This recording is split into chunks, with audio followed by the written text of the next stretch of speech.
This is the Nagra MX. It is a 4-channel mixer made by Nagra.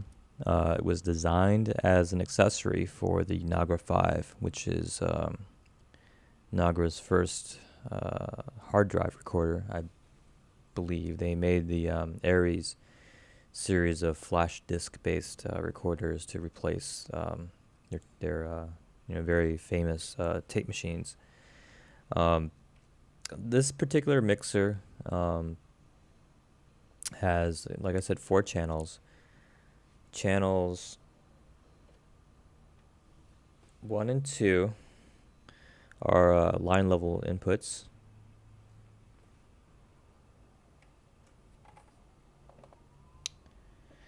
There's a switch here which allows you to select the aux or the XLR input on the back, or a setting that's labeled NV, which stands for Nagra 5, of course, which will allow you to access connections to the 5 via a conveniently mounted DB15 jack that's on the back, and I'll show you that in a second. Adjacent to the source selection is a phase inversion switch. There is a variable, continuously variable, line level attenuation pot, so you can calibrate to different level inputs, or just use it as a fader. There is a pan knob, which is only active if the pan selection switch is set to the middle pan position. Otherwise, you can hard pan the signal to the left, hard pan it to the right, and I'll demonstrate that actually on the microphone channel, which I'm using. And then, of course, there's a channel enable with an on-off label. So, getting to the microphones, channels 3 and 4 are microphone inputs.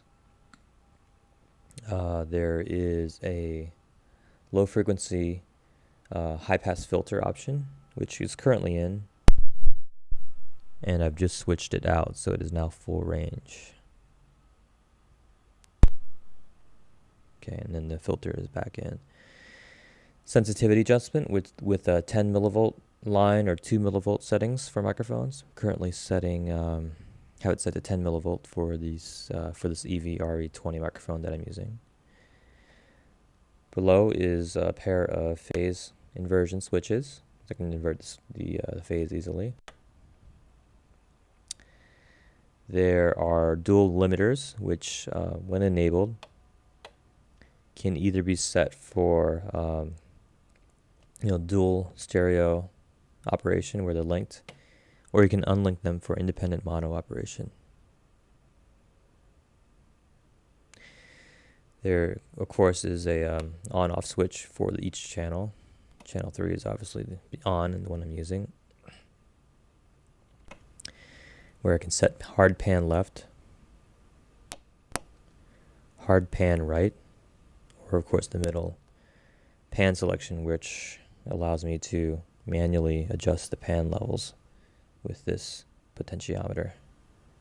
Right, left, center. Okay. Up top here on the right, there is an output level selection, which allows 0 dB, plus 12, or minus 20 dB settings.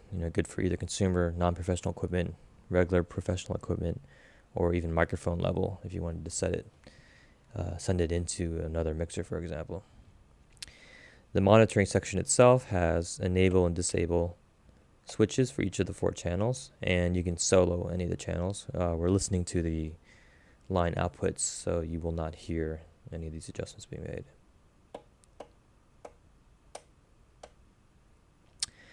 The monitoring section can either listen to what they call EE, which is basically just simply the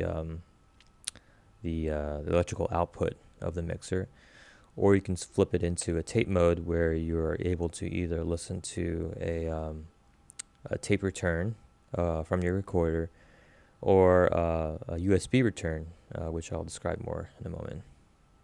And of course, stereo and mono switches for stereo and mono monitoring. Close the top cover for now.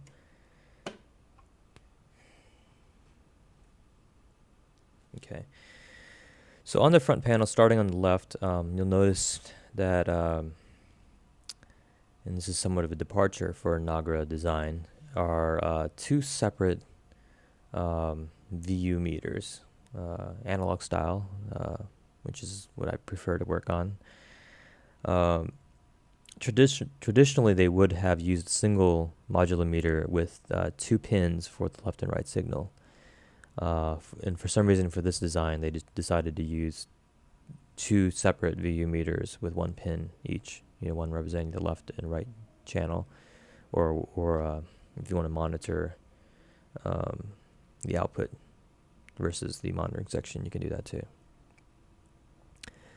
Very recognizable backlight setting for either full backlight, dimmed backlight, and LED operation, or for daylight operation, where the backlight's turned on and the LEDs up here are just put on a higher setting.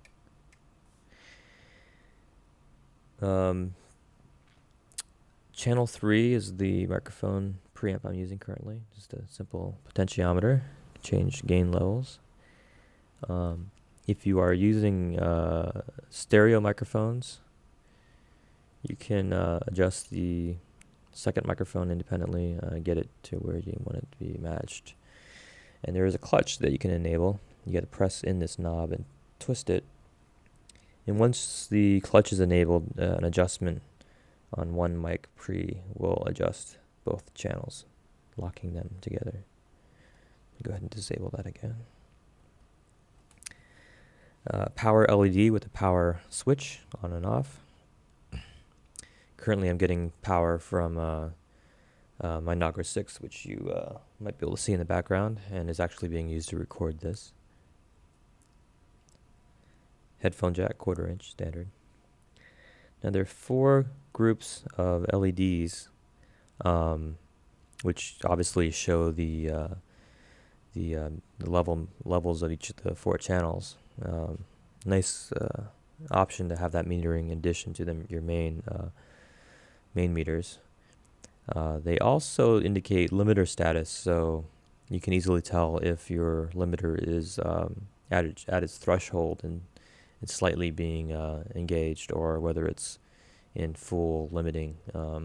These LEDs are tricolored, where they will light green, yellow, or red depending upon the current limiter status. On the left-hand, right-hand side, there are studs for standard Nagra straps or handles. No major features at all on the bottom of the unit.